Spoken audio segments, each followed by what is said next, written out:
Okay. Wow. Okay, saan kami ng weapons, no? What do you need?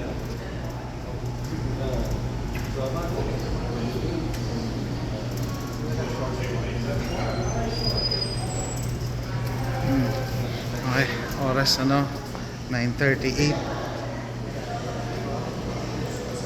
9:38 na. No, nanood kami ng weapons. Ganda ng pelikula. Sorry sa magiging spoiler. Spoiler alert. Grabe. So nagsimula to the other day.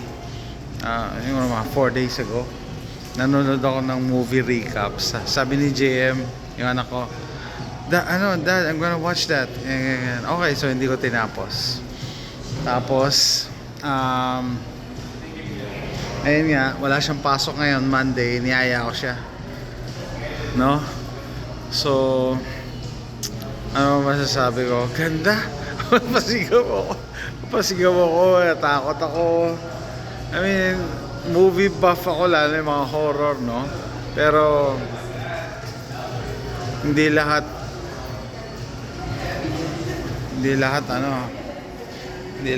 ng movie na kala mo nakakatakot eh. What's wrong? O tapos? Okay. Okay. So, ito yung isa sa mga movies na talagang tatakbo yung dugo mo eh. Tatakbo. Maganda yung movie grill. Aba naghihintay ka ng movie, order ka ng drinks, pwede ka uminom ng alak or pagkain. Tapos pag nasa loob, hindi na ako nakapag-video, no? Pag nasa loob naman, pwede ka order ng pagkain, isa-serve sa'yo. Matakot, no? Okay, so sorry sir, sabi ko nga sa spoiler, no? Story nito, meron kasi silang pinapasok sa bahay nila. Ay, lulubutan ako eh. Akala ni Alex yung bata, yung bida, auntie niya. Na-charge daw si JM ng 2 beses.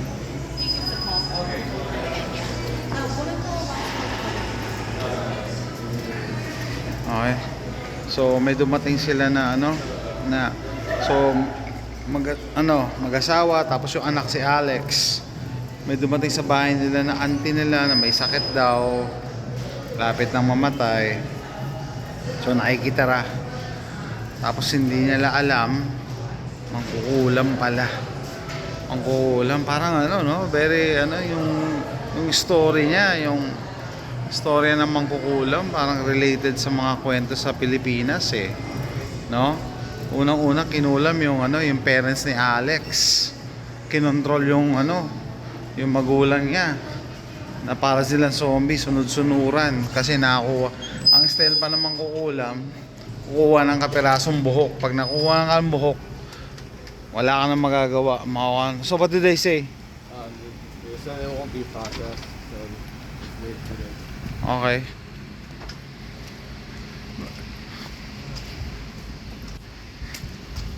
So, yun nga, nakontrol yung magulang niya. Nung nakontrol yung magulang niya, binlockmail nung mangkukulam si Alex. Binlockmail na pag hindi mo sinunod yung gagawin, yung inutos ko sa'yo, uutusan ko yung parents mo na kung ano-ano, pwede silang, ayaw ko i-describe, no? Basta gano'n. So, yun, naalagaan niya yung magulang niya. Kahit zombie, nakaupo lang sa table, papakainin niya ng soup para mabuhay. Tapos parang yung mangkukulam, ano yan, para gumaling. Sandali, magfi-feed sa sa ibang tao, no? Para meron siyang para gumaling eh. So sabi ng mangkukulam, parang hindi daw siya totally gumagaling, kaya inutusan niya si Alex kumuha ng gamit ng mga kaklase niya. Kailangan niya mga bata. Nakatakot, mga bata. So yun, kinulam niya yung mga bata in the middle of the night. Madaling araw nga, actually 2:00. tumakbo palabas ng bahay yung mga bata, tapos pumunta dun sa kanila. Tinago ng mangkukulam sa basement. So nabubuhay lang sila sa soup, pinapakain ni Alex ang soup. Pero malamang yun, yung mangkukulam gumaganda yung pakiramdam eh. Tapos left side ka, follow that car. Okay. Okay. Parang nag-feed siguro siya sa energy ng mga bata. Oh, what can you say about the movie? That was good. Yeah, it's a good movie. It's one of, hey, your wiper. It's one of those rare movies that scares me. Yeah, it was good. I get my blood going. Yeah. Basta ano, panoorin nyo na lang, no? Either sa movie house or sa internet. Pero isa to sa mga mapapasigaw. Napasigaw ako sa sinehan eh. Napasigaw ako eh. Nakakatakot eh. Hindi kaya ka nga nanonood ng mga horror movies minsan para ano kaya no, para tumakbo yung dugo mo, no? Ito talaga original concept. Tapos yung concept niya based on research. Kasi kung Pilipino ka, makaka-relate ka sa ano eh, mga mangkukulam eh, no? Hindi ko na sasabihin paano natapos yung ano, yung movie, pero yun nga, kung bira ka naman ano, manood ng horror movies or not a fan, pwede mo pa rin panoorin to basta may kasama ka, may wala kayo mag-i-enjoy kayo. Kasi kakaiba siya eh. Example, napanood ko yung The Nun, hindi ako nag-enjoy doon, ako natakot doon, no? Yung mga ganong movies eh, pili lang yung mga pelikula na natatakot ako. Yung The Conjuring, takot ako dyan. Tsaka may bagong palabas pa lang ngayon sa ano, sa darating na September, yung The Warrens. Yun nga. What movie is that? Yung yung Conjuring? I wasn't paying attention. What? I didn't know. I don't know the name. You know? Yun may parating. Kasi ito nga, Weapons. Very ano pa yung ano eh, yung title eh. You think it's not related, but yeah, it's a horror movie. Actually, horror thriller. And bigatin din yung artista, si James Brolin.